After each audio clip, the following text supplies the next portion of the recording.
কিয়ামতের দিনটা বড্ড ভয়ঙ্কর, কেউ সুপারিশ করার সাহস পাবে না।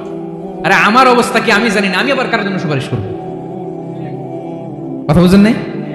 আমার কি হবে আমি জানি, তা আমি আরেকজনের নিয়ে টেনশন করার সুযোগ কোথায়? ইয়া নাফসি ইয়া নাফসি, আল্লাহ আমারে বাঁচাও আমারে বাঁচাও আমারে বাঁচাও। কাঁদতে কাঁদতে মানুষ হয়রান হয়ে যাবে, এ নাকি আবার আরেকজনের বাঁচাবে।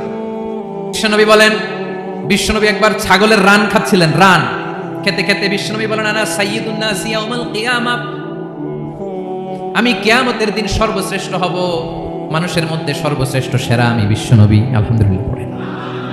বিশ্বনবী বলেন সেদিনটা বড্ড ভয়ঙ্কর, সেদিন কেউ কারো কোনো উপকারে আসবে না, বন্ধু বন্ধুর কাজে আসবে না, স্ত্রী স্বামীর উপকারে আসবে না, স্বামী স্ত্রীর উপকারে আসবে না, পীর সাহেব মরিদরে বাঁচাতে পারবে না, মরিদ পীর সাহেবরে বাঁচাতে পারবে না, নেতা কর্মীর পরিচয় দিবে না, কর্মী নেতার পরিচয় দিবে না, ভাই বোনকে চিনবে না, বোন ভাইকে চিনবে না, বাবা তার সন্তানকে চিনবে না, মেয়েকে দেখে মা দৌড়ে দৌড়ে পালাবে। বড্ড ভয়ঙ্কর দিন।